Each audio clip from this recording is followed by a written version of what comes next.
Assalamu alaikum. This is Fahmida Israt Jahan, Assistant Professor, Department of Finance and Banking, Dhaka Commerce College. Today I'm here to take a class of Financial Management in English for the student of Management 4th year, and I'm requesting all of you to cooperate with me. My dear student, আজকের ক্লাসটি শুরু করার পূর্বে অন্যান্য ক্লাসের নিয়মের যে ধারাবাহিকতা ছিল সেই ধারাবাহিকতা অনুযায়ী শুরুতে আমি আপনাদেরকে বলে দেব যে লাস্ট ক্লাস পর্যন্ত আমরা কোথায় গিয়ে আমাদের পড়া শেষ করেছিলাম, তারপর থেকে আমরা আজকের আমাদের এই ক্লাসটি কন্টিনিউ করব। তো আমাদের লাস্ট ক্লাসটিতে যেখানে আমরা শেষ করেছিলাম সেটা হচ্ছে আমরা গর্ডনস মডেলের একটা ম্যাথ করেছিলাম ডিভিডেন্ড পলিসির। তো মনে করে দেখেন, তার আগে আমরা ওয়াল্টার্স মডেলের ম্যাথ নিয়ে 2 থেকে 3টা ক্লাস করেছিলাম, কারণ ওয়াল্টার্স মডেলটা একটু ডিটেইলে যাওয়া আমাদের জন্য জরুরি ছিল।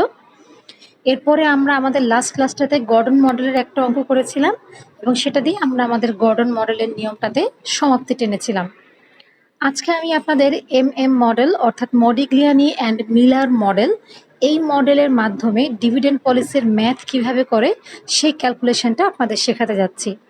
তো আমি আশা করছি আপনারা প্রত্যেকেই স্ক্রিনের সামনে খাতা কলম ক্যালকুলেটর নিয়ে উপস্থিত হয়েছেন আজকের এই গুরুত্বপূর্ণ ম্যাথের ক্লাসটি অ্যাটেন্ড করার জন্য। শুরু করছি আমাদের আজকের ক্লাস। দেখেন, মডেল, এটার ফুল মিনিংটা হচ্ছে মডিগ্লিয়ানি অ্যান্ড মিলার মডেল।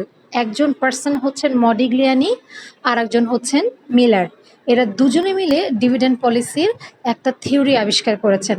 থিওরিটা হচ্ছে জাস্ট এরকম যে যেমন আমরা ওয়াল্টার্স মডেল এবং গর্ডন মডেলের ক্ষেত্রে দেখেছি যে ডিভিডেন্ড পে করার কারণে মার্কেট প্রাইস পার শেয়ারের উপরে কিন্তু একটা ইম্প্যাক্ট অর্থাৎ প্রভাব পড়েছে। ডিভিডেন্ড পে করার কারণে হয় market price per share current যে অবস্থায় আছে তার চাইতে বেড়ে গেছে কিংবা কমে গেছে, অর্থাৎ চেঞ্জ হয়েছে। এটা আমরা ওয়াল্টার্স মডেলের ক্ষেত্রেও দেখেছি, আবার গর্ডন মডেলের ক্ষেত্রেও দেখেছি। বাট মডেলে আমরা আপনাদেরকে দেখাবো যে একটা ফার্ম ডিভিডেন্ড দেখ বা না দেখ, দ্যাট ইজ ওয়েদার আর firm pay dividend or not, their value of the firm will be unchanged. অর্থাৎ একটা ফার্ম ডিভিডেন্ড পে করুক বা না করুক, তাদের total value of the farm এখন যা আছে আনচেঞ্জড অবস্থাতেই থাকবে। সেটা আমরা প্রুফ করব মডেলের মাধ্যমে। তার চেয়ে বড় বিষয় হচ্ছে, আমি যখন আপনাদের সাথে এই চ্যাপ্টারের থিওরি নিয়ে 2টো ক্লাসে ডিসকাস করেছিলাম, সেখানে কিন্তু মডেল নিয়ে আমি আপনাদের সাথে একটু কথাও বলেছিলাম। ওয়াল্টার্স মডেলের মেইন থিম কী ছিল, গর্ডন মডেলের মেইন থিম কী ছিল, মডেলের মেইন থিম অর্থাৎ মূল বিষয়বস্তুটা কি, সেটা নিয়ে কিন্তু আপনাদের সঙ্গে আমি কথা বলেছিলাম, যদি আপনাদের মনে থেকে থাকে। তো যাই হোক, আমরা শুরু করছি আজকের মডেলের মাধ্যমে ডিভিডেন্ড পলিসির ম্যাথ ক্যালকুলেশন করা। হ্যাভ এ লুক, স্ক্রিনে দেখেন আমি ফর্মুলা দিয়েছি। মডেলের আন্ডারে 3টা ফর্মুলা আছে। প্রথমে হচ্ছে price per share at the end of the year, second হচ্ছে নাম্বার অফ নিউ শেয়ার বা number of newly issued share, এটাকে আপনারা বলতে পারেন নাম্বার অফ অ্যাডিশনাল শেয়ার, কারণ নিউটাই কিন্তু অ্যাডিশনাল। লাস্ট হচ্ছে ভ্যালু অফ দ্য ফার্ম। তো দেখেন এখানে price per share at the end of the ইয়ারে বলেছে P1 equals to P0 into 1 plus KE minus D1। এখানে যে সিম্বলগুলো ব্যবহার করেছি সেগুলোর মিনিং আমরা নিচে একটু পরে আপনাদেরকে বলে দিব। আগে B আর C এর ফর্মুলাটা একটু আপনাদেরকে বলে এবং বুঝিয়ে নেই। বি নাম্বারে আছে number of additional share to be issued. এটা সিম্বল হচ্ছে ডেল্টা এন। ডেল্টা মানেই হচ্ছে চেঞ্জ, হ্যাঁ। ডেল্টা এন মানে হচ্ছে নাম্বার অফ শেয়ার, যে চেঞ্জটা এসেছে সেই চেঞ্জড নাম্বার অফ শেয়ারটাকে আমরা বলেছি নাম্বার অফ অ্যাডিশনাল শেয়ার। এটার ফর্মুলা হচ্ছে ওপরে দেখেন capital letter I minus E plus small letter N into capital letter D1 divided by P1। এখানে যে সিম্বলগুলো ব্যবহার করেছি তার মিনিং আমরা একটু পরে নিচে আপনাদেরকে বলে দেব। Formula number C, value of the firm অর্থাৎ capital letter V equals to n plus delta n into P1 minus I plus capital letter E divided by 1 plus KE। এবার দেখেন এখানে একদম ধারাবাহিকভাবে অর্থাৎ ক্রোনোলজিক্যালি যে ফর্মুলাতে আমরা সিম্বলগুলো ব্যবহার করেছি সেই সিম্বলগুলোর মিনিং আমি আপনাদেরকে এখন বলতে যাচ্ছি। এখানে দেখেন ১ নাম্বার ফর্মুলায় অর্থাৎ ফর্মুলা নাম্বার এতে একবার ইউজ করেছি P1 আর একবার ইউজ করেছি P0। P1 বলতে মিন করছে মার্কেট প্রাইস পার শেয়ার কিংবা price per share at the end of the year কিংবা in the next year. P0 বলতে মিন করছে current market price per share অর্থাৎ এখন কি অবস্থায় আছে। এরপরে দেখেন 1 হচ্ছে ফর্মুলার 1, এটার কোনো ব্যাখ্যা নাই। KE হচ্ছে, এটা আমরা আগেই জেনেছি ভোল্টার্স মডেল এবং গর্ডন মডেল থেকে। এটা 3টা নাম আছে, ইকুইটি, ক্যাপিটালাইজেশন রেট, বা এটাকে কস্ট অফ ইকুইটিও বলা যেতে পারে। Another name is cost of capital and another one is required rate of return. KE এর দেখেন 3টা মিনিং, আমি আরেকটা মুখে বলে দিয়েছি। এই 4টা মিনিং আপনারা ভালো করে মাথায় রাখবেন। এক্সাম হলে কিন্তু একটু ঘুরিয়ে দিলে দেখা যাবে যে আপনাদের মাথা খারাপ হয়ে গেছে, যে কি হবে আপনারা বুঝতে পারছেন না। সো এটা খেয়াল করবেন। আর D1 মানে হচ্ছে dividend per share at the end of the year কিংবা ইন দ্য নেক্সট ইয়ার। এই হচ্ছে আমাদের ফর্মুলা নাম্বার এতে যে সিম্বলগুলো ব্যবহার করা হয়েছে সেগুলোর মিনিং। এগুলোর কম বেশি প্রত্যেকটাই আমাদের কোয়েশ্চেনে মেনশন করা থাকবে, যদি না থাকে সেক্ষেত্রে বের করার ব্যবস্থা আছে। তবে মডেলে এতটা ঝামেলা করে না, ম্যাক্সিমামই কোশ্চেনের ভেতরে দেয়া থাকে। B number formula, number of additional share to be issued অর্থাৎ ডেল্টা এন ইকুয়ালস টু, উপরে আছে capital letter I minus capital letter E plus small letter N into capital letter D1 divided by P1। তো capital letter I বলতে বোঝাচ্ছে amount of new investment, capital letter E বলতে mean করছে total amount of net income কিংবা total net income. এটাকে total আর্নিংসও বলা যেতে পারে, ঠিক আছে। আমি আবারও বলছি, এটাকে টোটাল আর্নিংসও বলা যেতে পারে। তাহলে ক্যাপিটাল লেটার ই এর আমরা 2টা মিনিং দেখতে পেয়েছি, অ্যামাউন্ট অফ নেট ইনকাম, বা এটাকে বলা যেতে পারে total amount of net income, আর একটা হচ্ছে টোটাল আর্নিংস, আর্নিংসটাই হবে আমাদের নেট ইনকাম। এরপরে স্মল লেটার এন হচ্ছে নাম্বার অফ এক্সিস্টিং শেয়ার, যেটা আমার কোয়েশ্চেনে দেয়া থাকবে। আর D1 যেটা, সেটাও আমার কোয়েশ্চেনে দেওয়াই থাকবে, dividend per share at the end of the year. এখানে capital letter I, capital letter E, small letter n এবং D1 এগুলো আমাদের কোয়েশ্চেনে দেওয়া থাকবে। নিচে আছে ডিভাইডেড বাই P1। আপনারা জানেন যে এই P1 এর মানটা এই যে এ নাম্বার রিকোয়ারমেন্টে আমরা ক্যালকুলেট করে নিয়ে বের করে নেব, ক্যালকুলেট করে নিয়ে আমরা জেনে নেব। C number, value of the firm, capital letter V equals to first ব্র্যাকেটে small letter n plus delta n bracket close into P1 minus I plus E divided by 1 plus KE। এখানে n মানে কি একটু আগে আমরা জেনেছি, number of existing share, যেটা আমার কোয়েশ্চেনে মেনশন করা থাকবে। ডেল্টা এন মানে হচ্ছে number of additional share to be issued কিংবা নাম্বার অফ অ্যাডিশনাল শেয়ার, যেটা বি নাম্বার রিকোয়ারমেন্ট থেকে আমরা ইনফরমেশনটা পাবো, অর্থাৎ ডেল্টা এন অলওয়েজ আমাকে বের করে নিতে হবে। P1টাও এ নাম্বার রিকোয়ারমেন্ট থেকে আমরা পাবো। তাহলে আমরা যতদূর বুঝলাম, ডেল্টা এন এবং P1 এই দুটো আমাকে ওয়ার্কিংস করে বের করে নিতে হবে, অর্থাৎ এই সি নাম্বার ক্যালকুলেশনের জন্যই মূলত আমাকে এ আর বি কমনলি করতে হয়। মনে রাখবেন, মডেলের ক্ষেত্রে যদি আপনাকে ক্যালকুলেট করতে বলে, একদম ধারাবাহিকভাবে এ বের করবেন, বি বের করবেন, সি বের করবেন। মূল দরকার হচ্ছে আমাদের সি, বাট সি করতে গেলে এ এবং বি এর ইনফরমেশন দরকার। এর ইনফরমেশন কেন দরকার? P1 এর মান জানার জন্য। বি এর ইনফরমেশন কেন দরকার? ডেল্টা এন এর মান জানার জন্য, ঠিক আছে। মাইনাস আই মানে কি সেটা আমি একটু আগে আপনাদের বলে দিয়েছি এবং আরো বলেছি এটা কোয়েশ্চেনে ডিরেক্টলি দেওয়া থাকবে। ই মানে কি সেটাও আমি আপনাদেরকে বলেছি এবং আরো বলেছি এটাও কোয়েশ্চেনে ডিরেক্টলি দেওয়া থাকবে।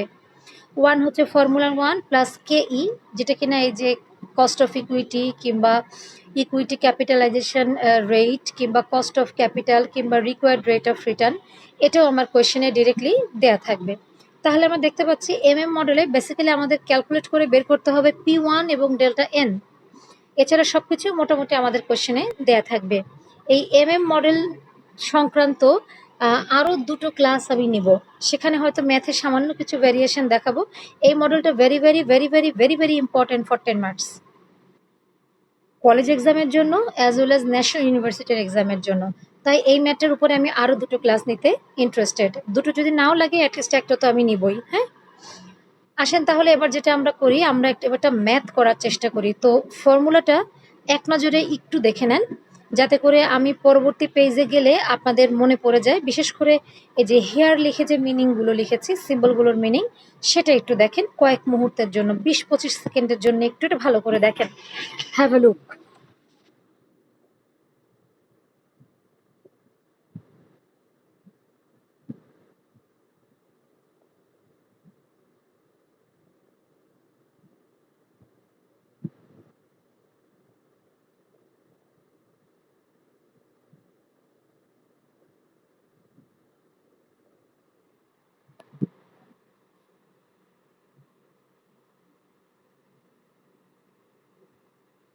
আমি আশা করছি আপনার স্ক্রিনে মোটামুটি একটু দেখে নিয়েছেন।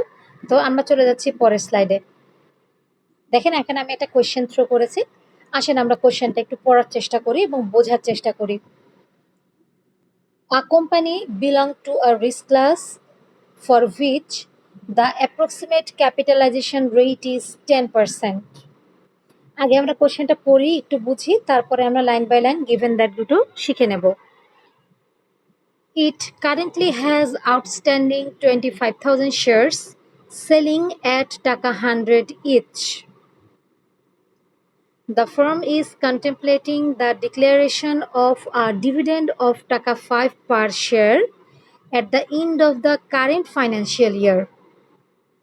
আমি আগেই বলছি আমরা কোশ্চেনটা জাস্ট পড়ছি, তারপরে আমরা বুঝে বুঝে গিভেন দ্যাট লিখব। It expects to have a net income of টাকা 2,50,000 and has a proposal for making new investment of টাকা 5 lakh. Show that under the assumption the payment of dividend doesn't affect the value of the firm. দেখেছেন বলে দিয়েছে dividend পেমেন্টের কারণে value of the ফার্মের উপরে কোনো ইফেক্ট পড়বে না, এটা আমাকে শো বা প্রুফ করতে বলেছে। তো এই লাইনটা বোঝার আগে আমাদের ওপরে যে 4টা লাইনের মতো আছে, আসেন এই 4টা লাইন আমরা বুঝি আর গিভেন দ্যাট দিয়ে সেগুলো তোলার চেষ্টা করি। তাহলে কি বলেছে? A company belong to a risk class for which the approximate capitalization rate is 10%। তাহলে প্রথমে আমি কি ইনফরমেশন পেয়েছি? গিভেন দ্যাটে ক্যাপিটালাইজেশন রেট, এটা সিম্বল হচ্ছে কে। তো দেখেন আমি গিভেন দ্যাটে লিখেছি ক্যাপিটালাইজেশন রেট ফার্স্ট ব্র্যাকেটে কে ইকুয়ালস টু 10%। এই 10%কে যদি আমরা ডেসিমাল ফরম্যাটে লিখি তাহলে বলা যাবে 0.10। এখন আপনাদের মনে হয়তো বা কোশ্চেন যাচ্ছে এই কেটা কি ক্যাপিটাল লেটার কে নাকি স্মল লেটার কে? বেসিক্যালি এটা ক্যাপিটাল লেটার কে, তবে স্মল লেটার কেতে লিখলে ক্ষতি নাই, তবে যে পেঁচানো হাতের কে যেটা ওটা ইউজ না করা ভালো। হ্যাঁ, কারণ কে কিন্তু আমরা জানি ক্যাপিটাল লেটারও যেভাবে আমরা লিখি, স্মল লেটার কিন্তু আমরা সেভাবে লিখি, যে সাইজটা একটু ভ্যারি করে। তবে পেঁচানো হাতের যেটা আমরা লিখি না, সেটা অ্যাভয়েড করবেন। এরপরে কি বলেছে দেখেন, ইট কারেন্টলি হ্যাজ আউটস্ট্যান্ডিং 25,000 শেয়ার্স।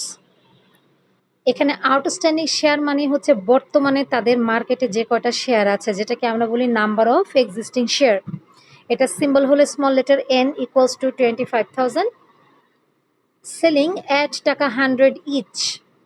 এটা হচ্ছে current market price per share. কোয়েশ্চেনে যে পার শেয়ারের প্রাইস দেয়া থাকে ওটা current market price per share হয়।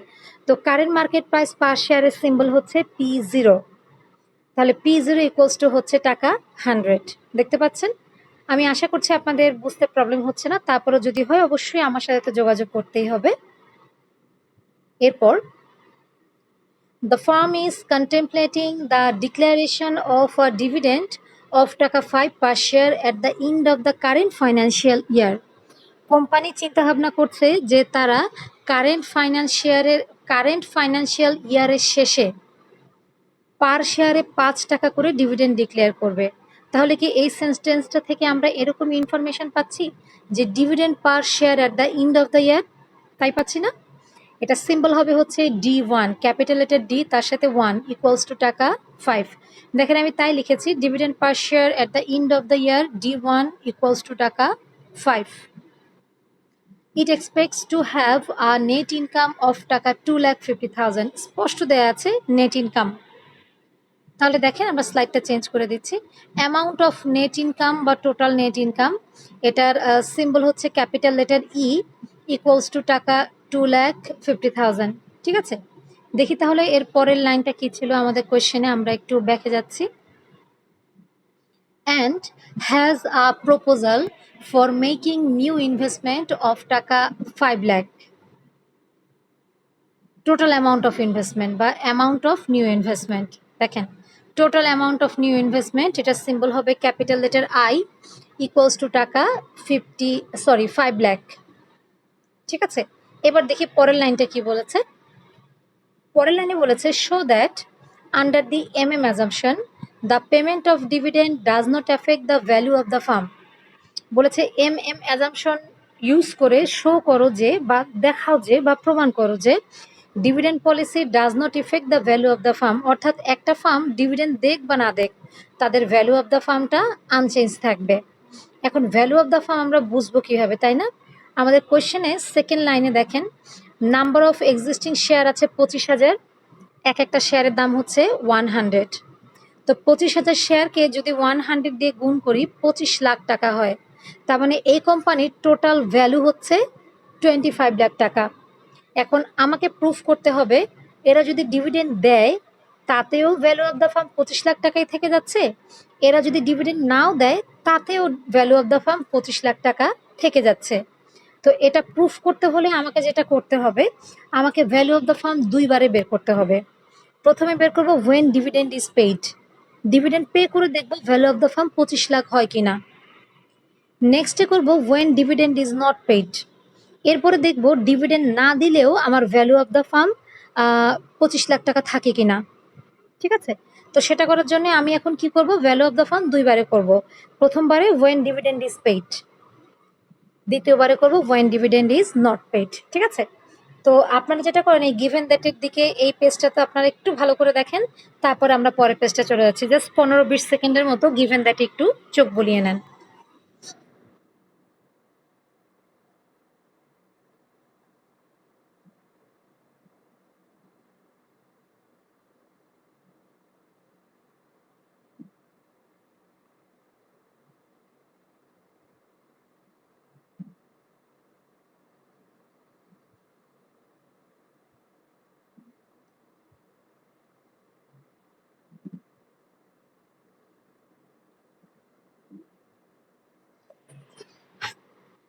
এবার আসেন তাহলে আমরা স্লাইডটা চেঞ্জ করি, তার আগে একটু বলে দেই কে এর মান হচ্ছে 10%, এন এর মান হচ্ছে 25,000, P0 হচ্ছে টাকা 100, D1 হচ্ছে টাকা 5।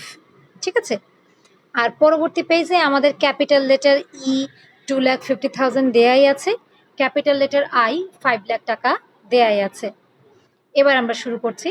We know according to my assumption, দেখেন কি করেছি, নাম্বার এ তে ওয়েন ডিভিডেন্ড ইজ পেইড এর আন্ডারে আমরা ভ্যালু অফ দ্য ফার্ম বের করব।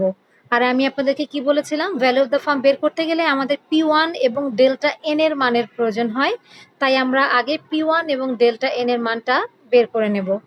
তো দেখেন কি লিখেছি, when dividend is paid, number 1 price per share at the end of the year, that means P1 equals to P0 into 1 plus K E বা 1 প্লাস কে লিখলেও হবে, কোনো ক্ষতি নাই, মাইনাস D1।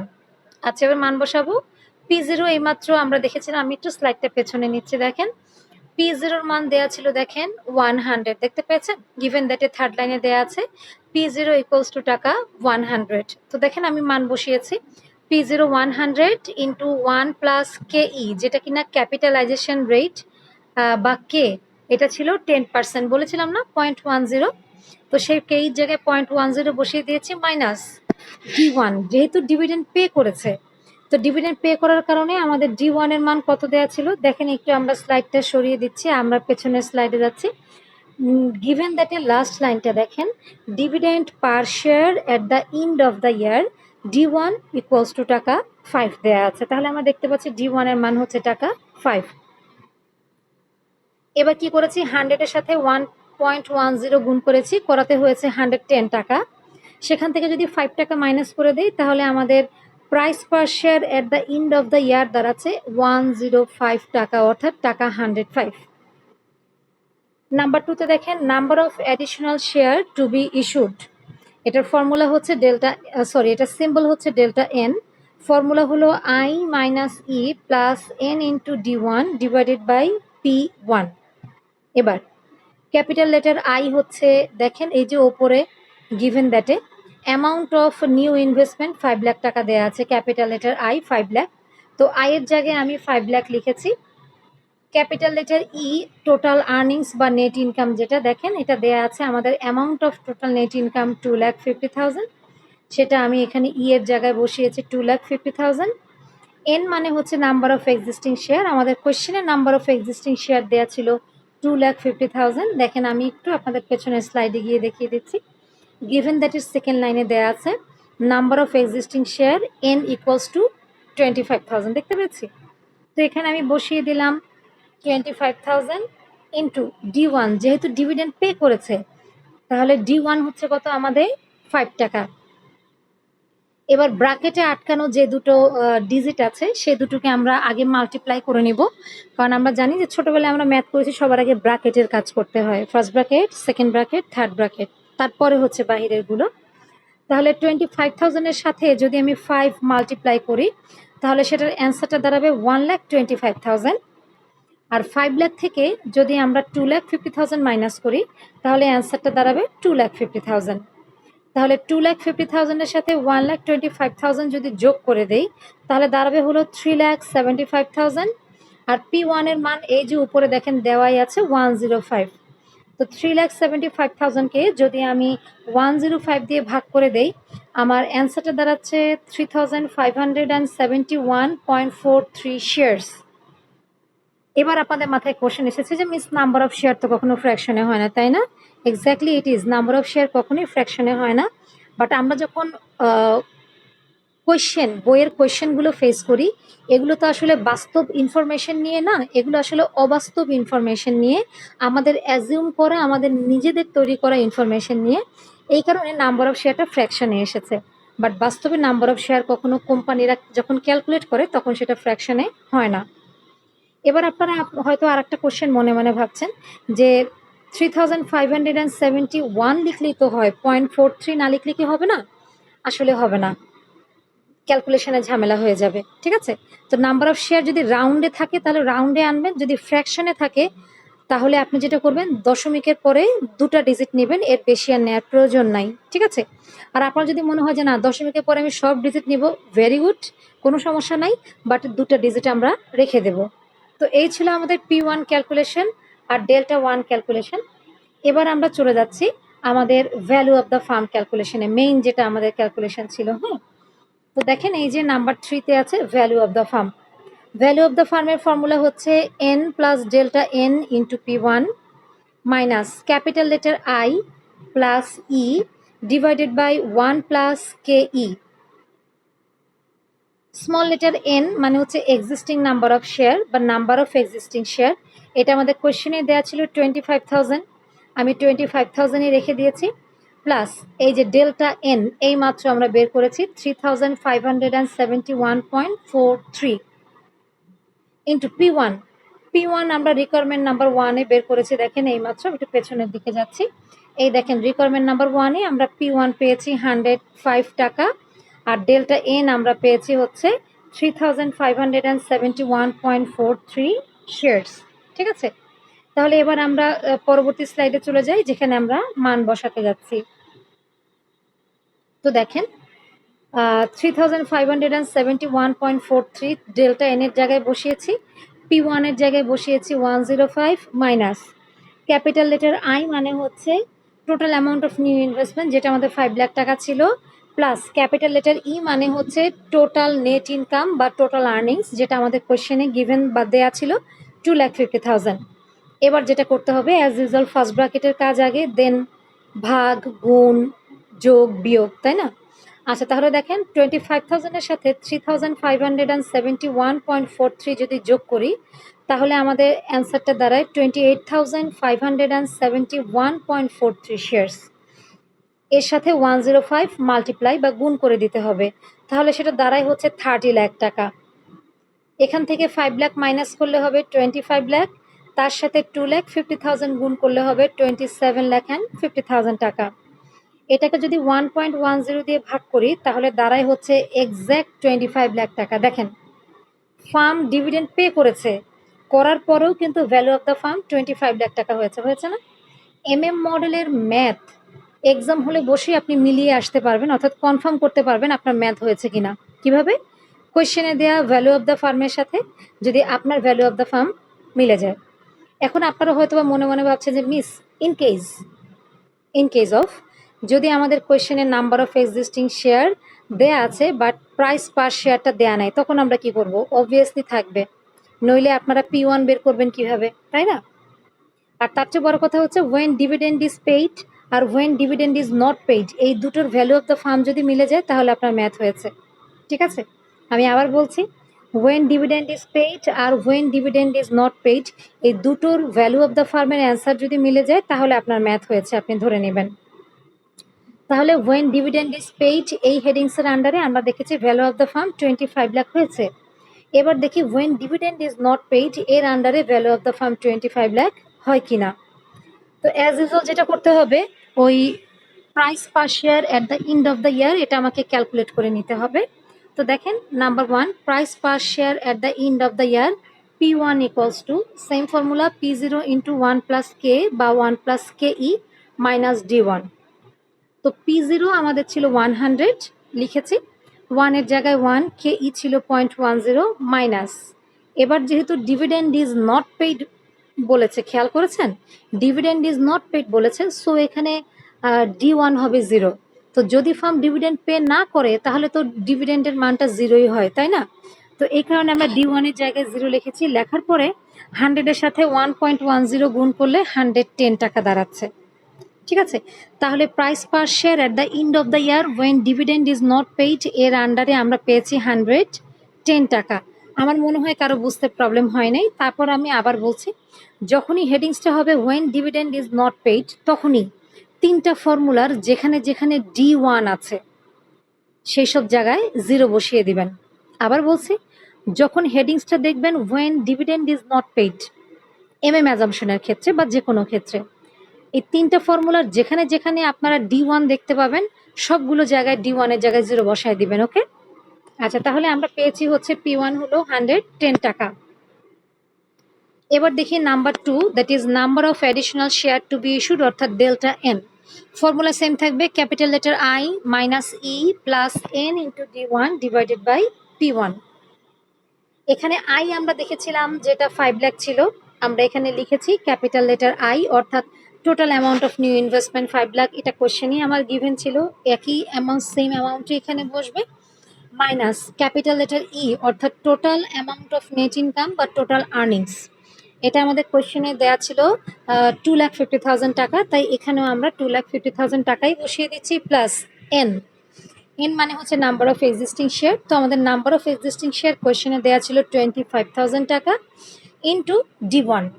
যেহেতু আমাদের হেডিংসটা হচ্ছে when dividend is not paid, তাই D1 এর জায়গায় এখন আর 5 বসানোর কোনো সুযোগ নেই, এটা হয়ে যাবে 0, কারণ ডিভিডেন্ড না দিলে তো এখানে 0ই বসবে, তাই না? আর নিচে P1 এই মাত্র দেখেন আমরা পেয়েছি when dividend is not paid এর আন্ডারে P1 হচ্ছে 110 টাকা, একদম নিচে দেখতে পাচ্ছেন P1 হচ্ছে 110 টাকা। তো আমরা এখন এই 110 টাকা নিচে বসিয়ে দিচ্ছি, দেখেন এই যে P1 এর জায়গায় বসিয়েছি 110। এবার ওপরের দিকে 25,000 এর সাথে যদি আমরা 0 গুণ করি সেটা সম্পূর্ণ 0 হয়ে যায়, বাকি থাকে হচ্ছে 5 লাখ মাইনাস 2,50,000। তো 5 লাখ থেকে যদি 2,50,000 মাইনাস করে দিই তাহলে অ্যান্সারটা দাঁড়ায় 2,50,000 ডিভাইডেড বাই 110 বা 110। 2,50,000কে 110 দিয়ে ভাগ করলে হয় 2272.7 শেয়ার্স। এখানেও ফ্র্যাকশন, যেহেতু আমাদের কাল্পনিক ইনফরমেশন। আপনারা এখন ভাবছেন যে মিস এটাকে তো ইজিলি 2273 লেখা যায়, লিখতে পারেন, ক্ষতি নেই, বাট ওই যে আমি একটা নিয়ম শিখিয়েছি যে আমরা একটা নিয়ম ফলো করব, এই জন্য আমি ওই নিয়ম ফলো করেই গেছি। রাউন্ড করতে গিয়ে করা গেলে করা যায়, বাট না করাটাই আমার কাছে ভালো মনে হয়েছে। তাহলে আমরা এখানে when dividend is not paid এর আন্ডারে নাম্বার অফ অ্যাডিশনাল শেয়ার পেয়েছি হচ্ছে 2272.7 শেয়ারস। এরপর ফর্মুলা নাম্বার 3 হচ্ছে ভ্যালু অফ দ্য ফার্ম, অর্থাৎ capital letter V equals to same formula, উপরে হচ্ছে n plus delta n into পি1 minus capital letter I plus E divided by 1 plus K কিংবা 1 plus K ই, যেটাই লেখেন same জিনিস। তো এখন যদি আমরা মান বসাই, এন হচ্ছে নাম্বার অফ এক্সিস্টিং শেয়ার, এটা আমার কোয়েশ্চেনে আমরা পেয়েছি 25,000, প্লাস ডেল্টা এন এর মান এই দেখেন ওপরে নাম্বার 2তে আমরা পেয়েছি 2272.7 ইন্টু পি1 when dividend is not paid, এর আন্ডারে আমাদের পি1 এখন আর 1005 নাই, পি1 হয়ে গেছে 110।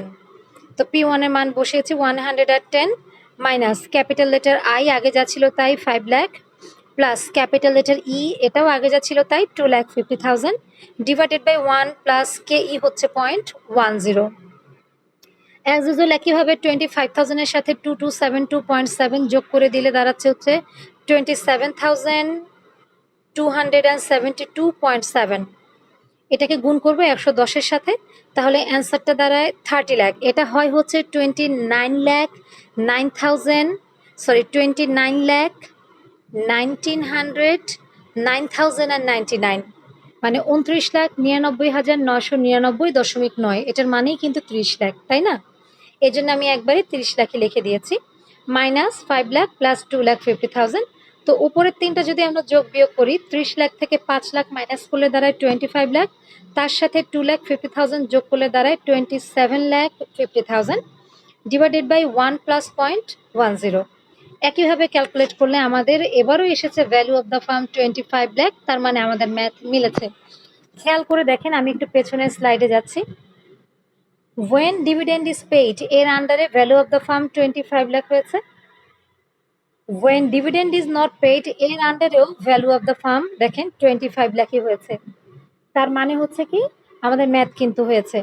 তো আমি একটু কোয়েশ্চেনের পেজে যাচ্ছি, দেখেন কোয়েশ্চেনে আমাদের কি বলেছিল, শো দ্যাট, লাস্টের লাইনটা দেখবেন, under the M assumption the payment of dividend does not effect the value of the firm. দেখাও যে dividend payment value of the ফার্মকে প্রভাবিত করে না। আসলেই কিন্তু করে নাই। যখন ডিভিডেন্ড পে করেছে তখনও আমাদের value of the firm 25 lakh ছিল, আর যখন ডিভিডেন্ড পে করে নাই তখনও কিন্তু আমাদের ভ্যালু অফ দ্য ফার্ম এই দেখেন 25 লাখ টাকাই হয়েছে। এবার আমাদের একটা কমেন্টস লিখতে হবে, লাস্ট পেজ দেখেন, Das weather dividend is paid or not the value of the farm remain unchanged. একটা ফার্ম ডিভিডেন্ড পে করুক বা না করুক, ভ্যালু অফ দ্য ফার্ম কিন্তু আনচেঞ্জডই রয়েছে অ্যাকর্ডিং টু এম অ্যাজাম্পশন। তো থ্যাংক ইউ সো মাচ, এই ছিল আমাদের আজকের ক্লাস। আশা করছি আমাদের আজকের ক্লাস আপনাদের ভালো লেগেছে। তো ম্যাথটা অবশ্যই বাসায় প্র্যাকটিস করবেন, এটা একটু ভিন্ন ধর্মী ম্যাথ, প্র্যাকটিস না করলে কিন্তু পারবেন না। যদি প্র্যাকটিস করেন সবচেয়ে সহজ ক্যালকুলেশন। তো আগামী ক্লাস আপনাদের সাথে আমার আবার দেখা হবে এম অ্যাজাম্পশনেরই আরেকটু ভিন্ন ধর্মী একটা ম্যাথ নিয়ে। ততদিন পর্যন্ত সবাই ভালো থাকবেন, সুরক্ষিত থাকবেন। আগামী ক্লাসের আমন্ত্রণ জানিয়ে এখানেই শেষ করছি। সবাইকে আসসালামু আলাইকুম।